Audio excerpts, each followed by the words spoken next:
Inés y Sergio, que nos han cedido este espacio cálido donde se presentan libros y rodeados, por supuesto, de palabras, que es como debemos estar ahora mismo. Gracias, Manuel.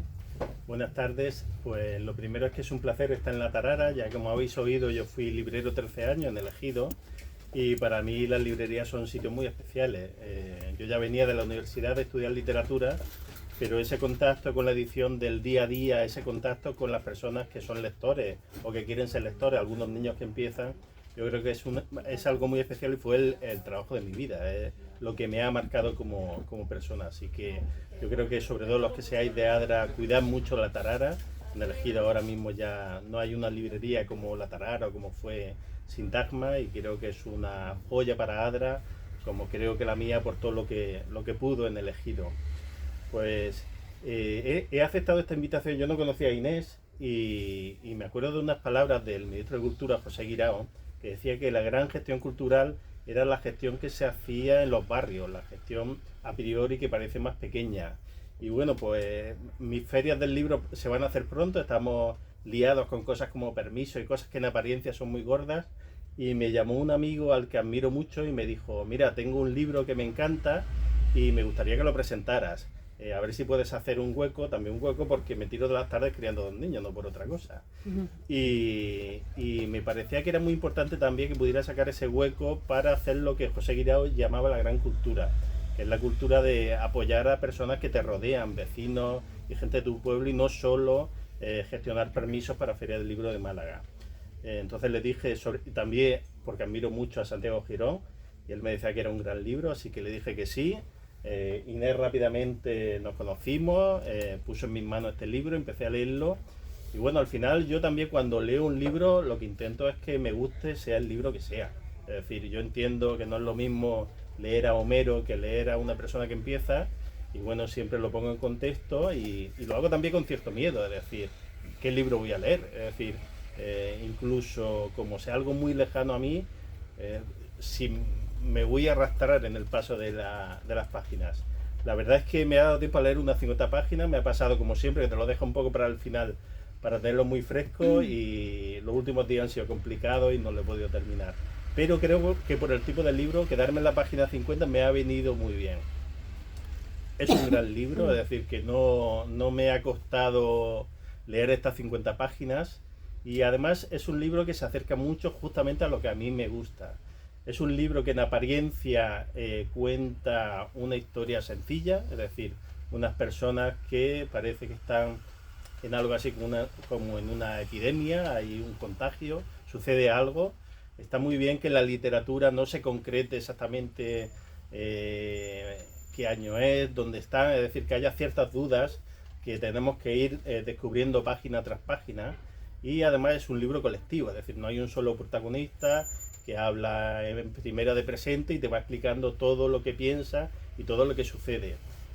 No es un libro, que no digo que sea malo, directamente cinematográfico, pero recuerdo una frase de un profesor mío de la universidad que decía que si el libro tiene un estilo muy audiovisual, prefiero ver la película. Yo creo que la literatura también puede aportar algo más. Este libro es muy literario, tiene una gran riqueza verbal, y como os digo, yo creo que a mí lo que más me está gustando del libro es no saber muy bien a dónde me lleva, y es algo que aprecio mucho en la historia cuando las veo, cuando las leo, que tengan un carácter de sorpresa importante. De sorpresa no me refiero a que vaya a pasar algo extraordinario, pero que no sea yo capaz de acertar exactamente lo que va a pasar. Es decir, no me importaría que fuera un libro completamente realista y que simplemente hubiera como una especie de desilusión en los personajes y que no consiguieran algún objetivo. Eso no me importaría. No necesito que pase algo fantástico y extraordinario, pero sí que no sepa adivinar yo qué decide el autor hacer en la siguiente página. Yo tiendo mucho a hablar, y creo que los actos es bueno que no sean larguísimos, así que voy a ceder ya la palabra a Inés, y si, salvo que a ella le pase como a mí que se alarga, si veo que hay algún momento donde puedo meter alguna pregunta, lo haré, y si no, pues no pasa nada. Así que lo importante es que os recomiendo vivamente el libro, y si puedo aportar algo en otro momento y deciros qué tipo de libro es, lo haré. Muchas gracias por asistir. Es una maravilla que haya un acto literario tan lleno, y os dejo con Inés. Si queréis, si queréis, y a Inés y a Manuel nos importa, para hacerlo más dinámico, que la gente que quiera intervenir cuando quiera preguntarte algo, lo podéis hacer sin problema, Ya. ¿vale?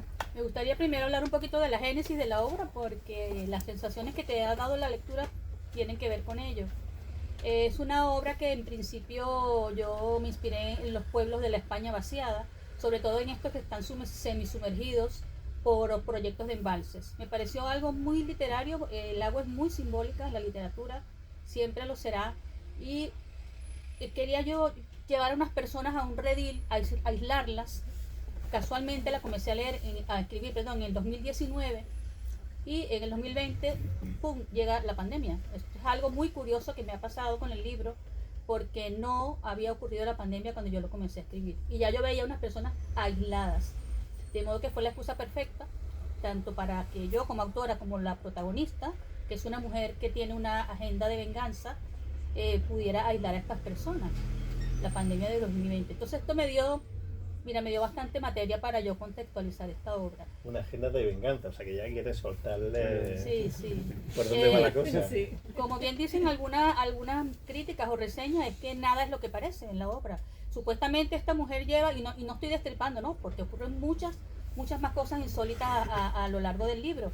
Que esta mujer dice proteger a las personas, a 15 personas, que las lleva a un pueblo de la España análogo, un pueblo análogo a estos pueblos de la España vaciada, que es llamado con un nombre ficticio, Montoneras, un poquito como Carbonera, un poquito inspirado en Macondo, Comala, bueno, ahí salió ese nombre, que es un pueblo ficticio, ya como digo, análogo. Pues ella dice proteger, pero en realidad tiene una agenda oculta, una agenda allí de venganza, de modo que en el pasado han ocurrido cosas que esta mujer está revolviendo en estas personas. Entonces, digamos que el tema principal es la venganza. La venganza es un tema inagotable de la literatura, nunca se acaba,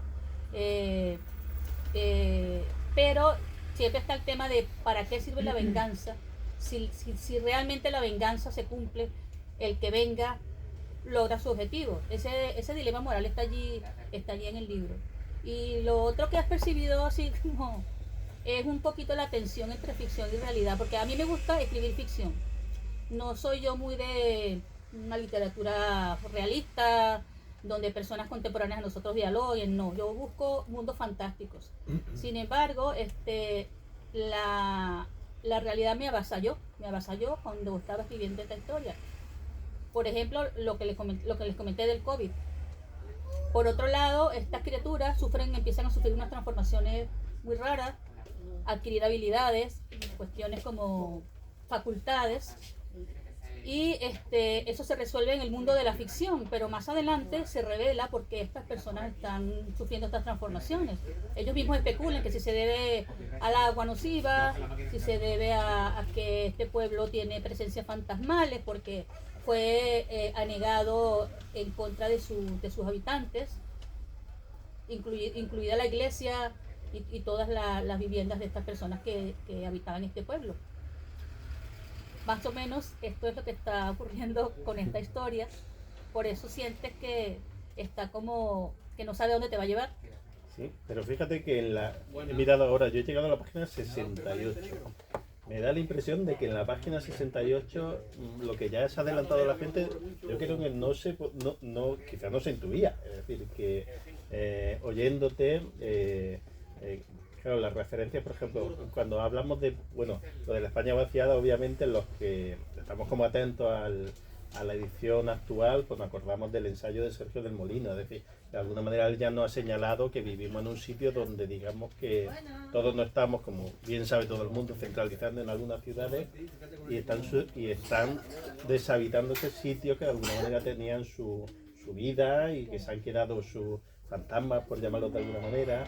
Comentan lo de Macondo y Comala. Claro, en Comala yo había pensado, Macondo menos porque me daba la sensación de que había menos realismo mágico, pero me imagino que después un poquito sí que hay.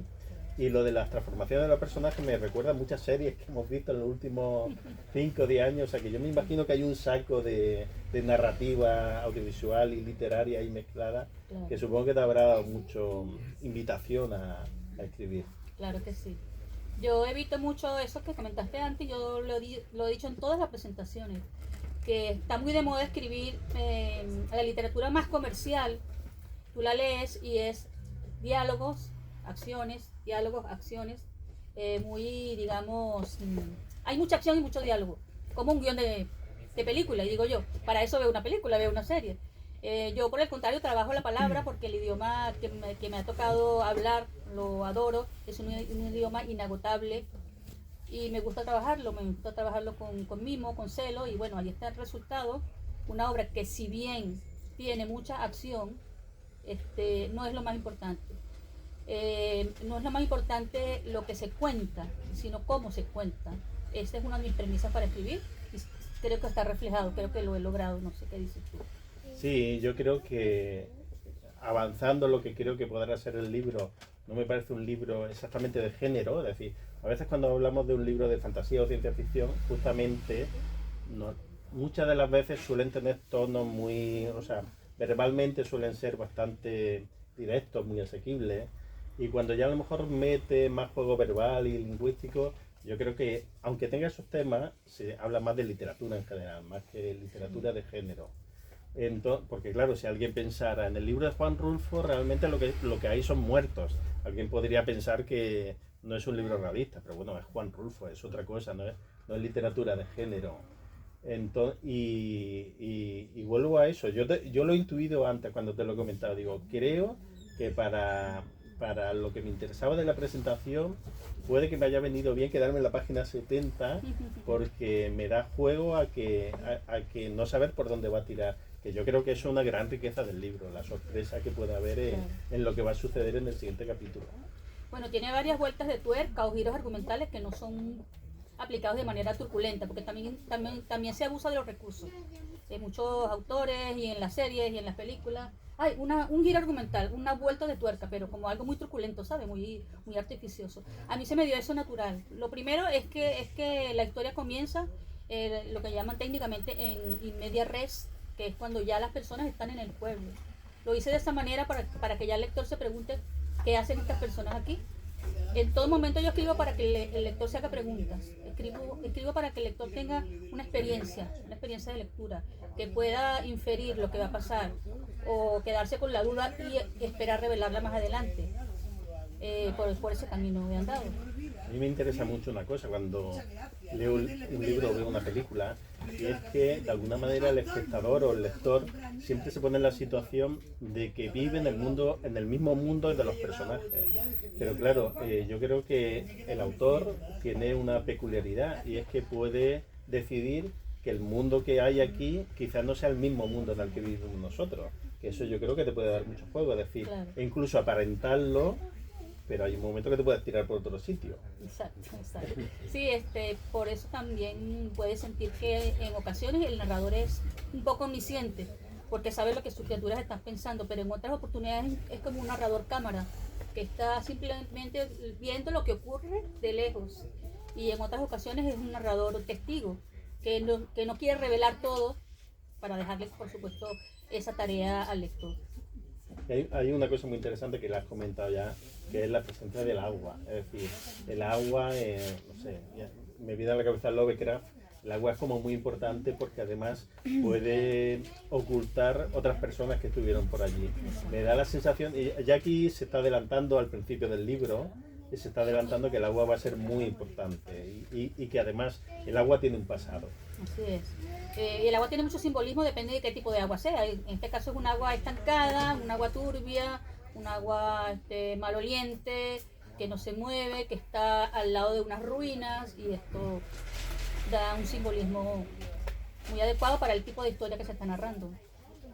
Y después el hecho de que haya tantos personajes, que muchos sean pareja, sí, que al final también te permite, digamos, reflexionar sobre temas familiares nuestros, es decir, o de vecindad, claro, o sociales. Claro. Por otro lado, estos personajes se van presentando en capítulos cortos. Me han dicho, no sé si lo he logrado de verdad, que cada capítulo puede ser como una microhistoria, se puede leer como un cuento, digamos, y ya al final se van imbricando estas historias. Sí, eso me ha llamado mucho la atención, que sea un libro, por lo menos en su arranque coral, es decir, que de alguna manera no ya te habla que hay un grupo, pero no te está como... parece que cada uno va cogiendo su protagonismo o aprovechando para describírtelo en ese momento, cómo es el antecedente argumental que tiene antes de llegar al libro. E incluso, por ejemplo, es muy llamativo el personaje que ha tenido, digamos, que viene de una guerra y que ya trae ese dolor, que por una parte es muy rico para un libro como este, la vida de dolor que ha tenido cada uno de estos personajes. Eso te permite acompañarles para que vayan tomando decisiones. Claro.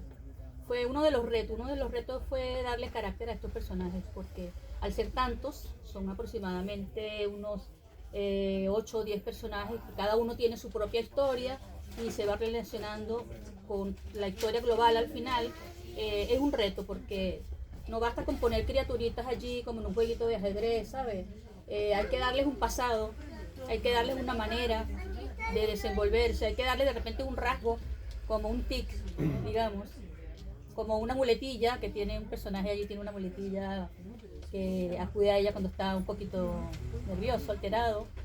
Y bueno, uno de los tantos retos, porque otro reto fue que escribir en una área geográfica que no es la mía.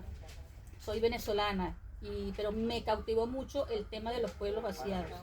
Tienen mucho que sacarle a nivel literario, ¿sabes? Entonces era un reto para mí investigar la geografía, la flora, la fauna, las estaciones. Esta es una historia que transcurre en la primavera, por cierto, estamos en primavera, y que la primavera la sangre altera y por eso estas personas están viviendo unas cosas muy extrañas en este pueblo que llamé Montoneras. Pues básicamente esa es la historia y atenta a sus preguntas, si tienen alguna pregunta. No sé qué más me quiere decir Manuel. No, es mejor que vayamos dando paso y si fuera necesario. ¿Qué ha sido más fácil de tu libro, empezarlo o terminarlo? Terminarlo, claro, porque arrancas, tú sabes, arrancan con todas y luego al final tienes que trabajar imbricando todas las estructuras. Ya te digo, fue un reto, hacer fichas de personajes, hacer escaletas, que cada personaje tuviera algo que ver en la historia, que no sobrara nada, porque en literatura el reto es que no sobre nada. O sea, ¿de qué vale que yo diga que un árbol es verde si eso no tiene nada que ver con la historia? Tiene que ser relevante para la historia. Entonces, claro, digamos que el desarrollo central fue lo más complicado. El inicio, eso es con toda, pero ya después hay que trabajar de verdad. Y una cosa que le gusta mucho hablar a los escritores, cuando tú piensas en la historia y empiezas a trabajarla, ¿qué es lo que tenías de la historia en la cabeza? ¿El cómo arrancaba? ¿Tenías alguna intuición del final? ¿Qué es lo que tenías?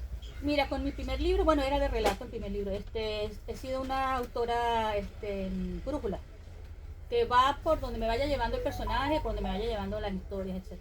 Y otro de los retos que me impuse con esto es ser una escritora tipo mapa, que ya tiene el plan hecho. Sin embargo, repito, que me propuse hacer una historia de fantasía, de ficción, y la realidad me avasalló y tuve que cambiar esas estructuras que me había planteado al principio, y los personajes me iban llevando por un lado y por otro lado. Y un personaje de repente me dice que yo no me quiero llamar así. ¿Por qué me llamas así? El proceso creativo es algo realmente apasionante. ¿Una otra pregunta?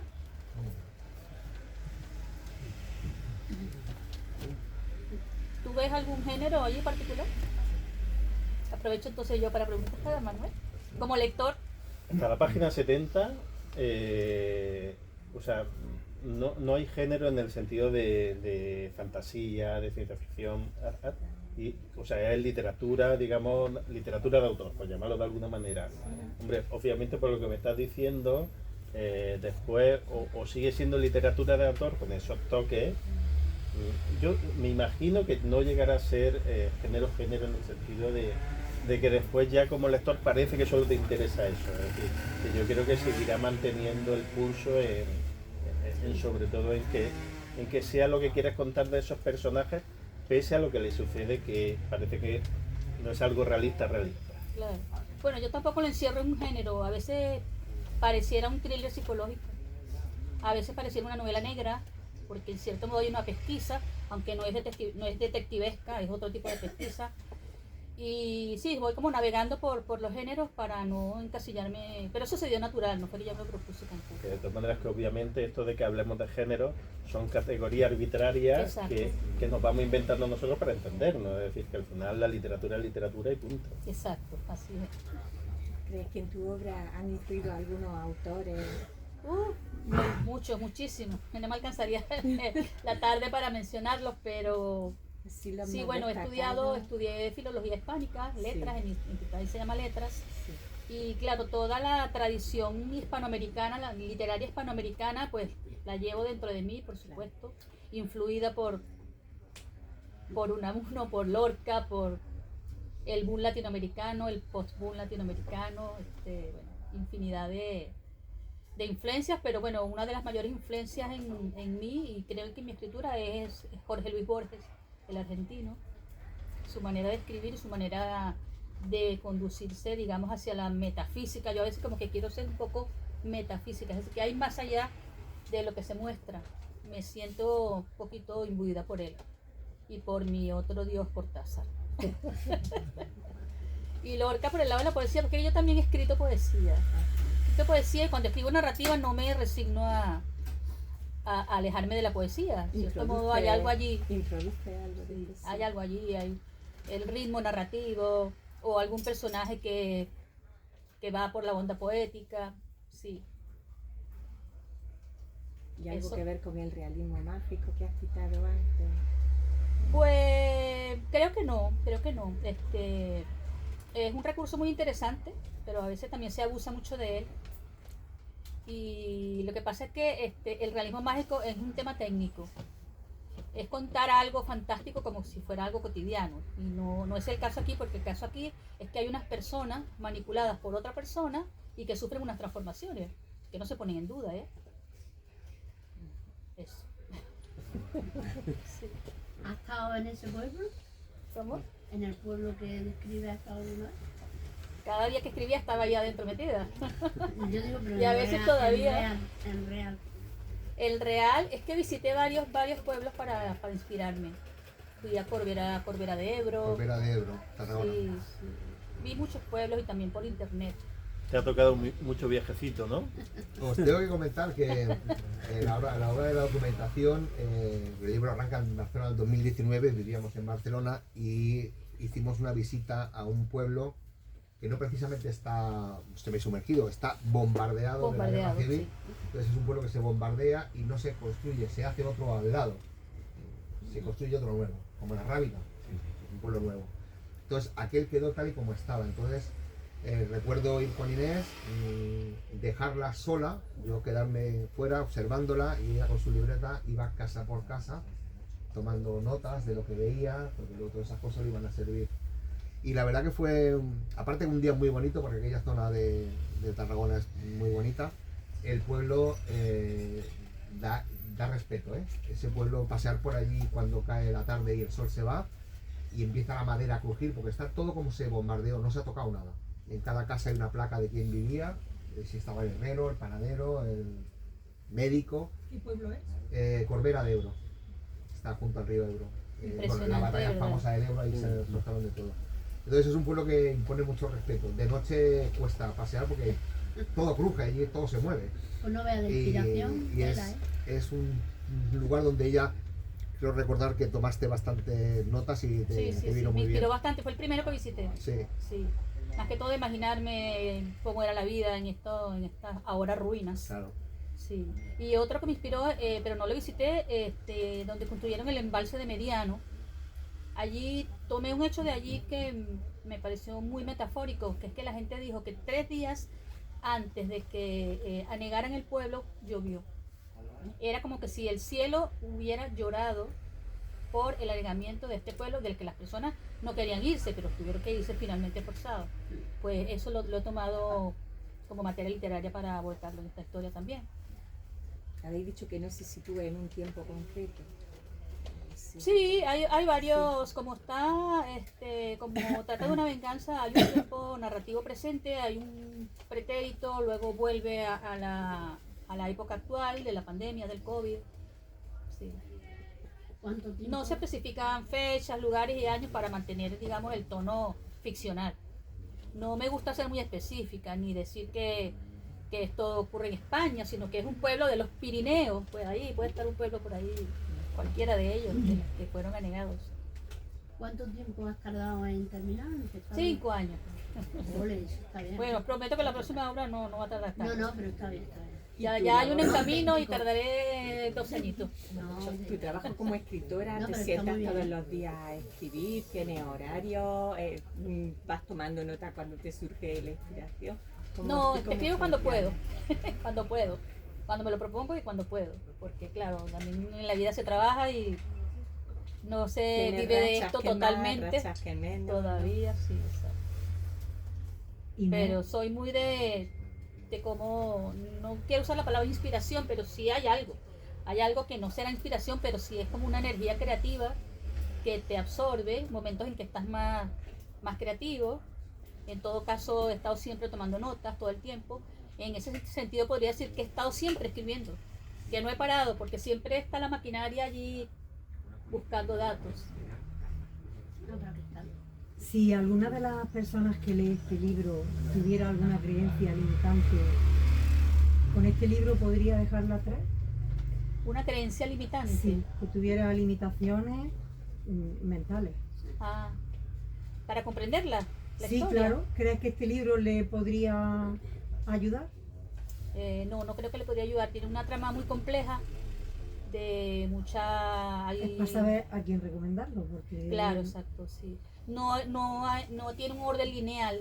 La primera complejidad es que no tiene un orden lineal. Ajá. Como dije antes, empieza en media res, luego retrocede al pasado, luego avanza, hay que engranar muchas pistas. Hay pistas, hay como una especie de pesquisa que hace un personaje allí. Ajá. Por lo tanto es de un disfrute complejo. Más aventurero, para personas más aventureras, Sí, más sí. curiosas. Sí, sí, sí. Por tu trabajo, que estás trabajando con los mayores, te contarán un mogollón de historias suyas, ¿no? Sí, claro. Ahí- Ha ahí sido una hay- fuente, de hecho, una de las personas No te digo. que le he dedicado aquí al principio es una mujer llamada Amadora, una mujer mayor que conozco, que todos los días me decía refranes y yo iba tomando nota. La primavera, la sangre altera es una de ellas, se llama un capítulo, así. Sí. Abril, aguas mil, etcétera. Los refranes de los mayores me han servido de alimento para escribir este libro también. Sí, hay que aprovechar, porque ya con la tecnología ya... Sí. que va. Hay que recoger porque se está perdiendo Sí, también sí. mucho. Y de los abuelos mucho más. Sí. Esos son los auténticos humanos que ya van Claro. quedando. Porque ahora con la guía, cuando me meto en Instagram y veo autores y todo, y me pienso, lo primero que me digo ¿será escrito por la guía o será...? Sí. Es terrible. La cosa está hoy en día Debería muy... haber algo que indique que eres tú, o sea, porque hay muchísimos libros que ya están escritos por la IA, Claro. incluso cantantes. O sea, eso... Sí, lo que pasa es que las innovaciones están llegando más rápido que las leyes. Estamos ya Eso te metidos digo, que en... eso es muy peligroso. porque Estamos muchas metidos veces ya en el inframundo ya. ahí Pero está- pues es que los que inventan la IA están gobernando Estados Unidos. O sea, que no van a llegar antes que las leyes. Ya por ahí. Pues sí. Pues sí. Inés, yo que he sido, vamos a llamarlo, he tenido el orgullo de ser el lector alfa, el primero.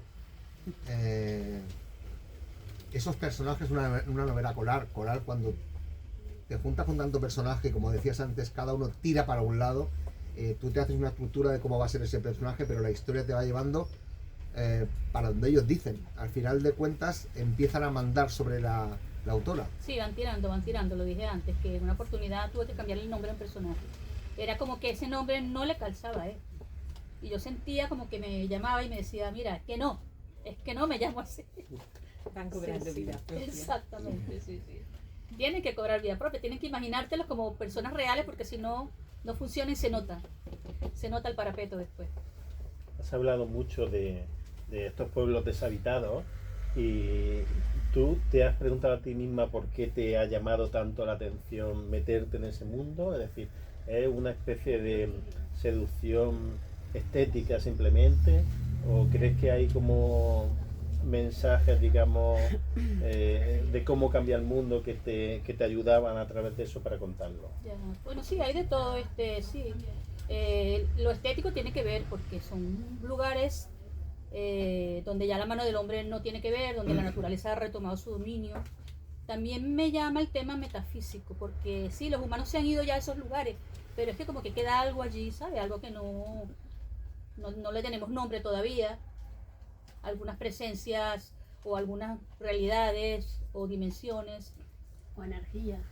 O energías, exactamente. Y me parece muy literario un lugar vaciado para llenarlo de criaturas otra vez.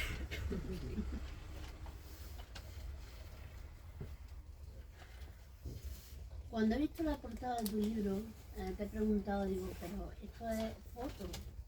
Digo, por eso te he preguntado antes que si tú estabas ahí. No, a esta Es no he muy ido, esta tenebrosa, es la Catedral de portada los Peces tenebrosa. en Cantabria, en un pueblo de Cantabria. Sí, ¿no? Cantabria. Villa, bueno, no recuerdo el nombre del pueblo específico, pero es la Catedral de los Peces. Sí, sí. Sí, un pueblo semisumergido también. Así que tiene niebla, me pareció muy adecuado. Y un excelente trabajo fotográfico de la fotógrafa que Bueno, la está verdad que su crédito allí.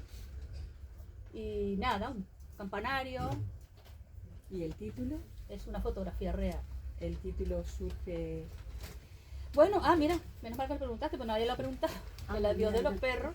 Claro, los perros tienen un papel allí en la obra y el personaje principal tiene una relación conflictiva con ellos, tiene un trauma con un perro y a lo largo de toda la obra ella tiene que resolver este tema y los perros aparecen y desaparecen a medida que ocurren los hechos.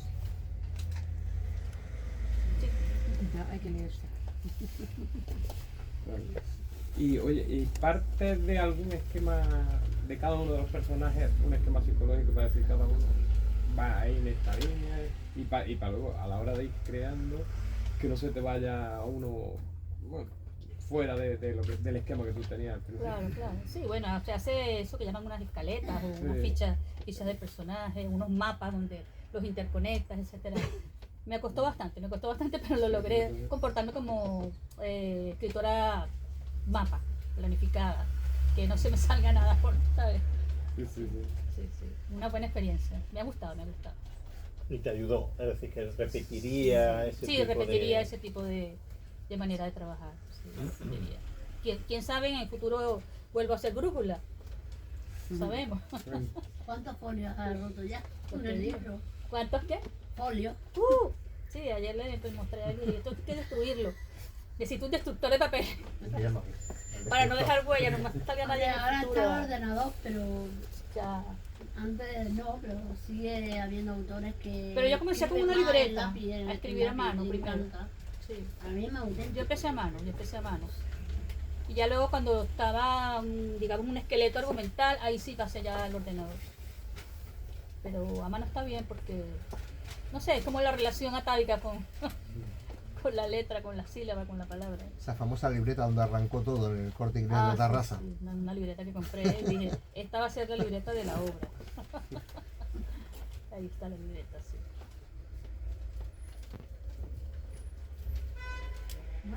Pues nada, gracias por estar a todos. Espero que les haya gustado la velada. Y si no hay más preguntitas, bueno, Ya deseando de leer el libro. Ya es lo que toca. Yo voy espero a- que os guste, voy a cogerlo para que que lo recomendéis si os gusta. Y Sí, por supuesto. para que me lo Pues firmen. gracias por venir a todos, Gracias, muy gracias. amables. A vosotros. Muy bien.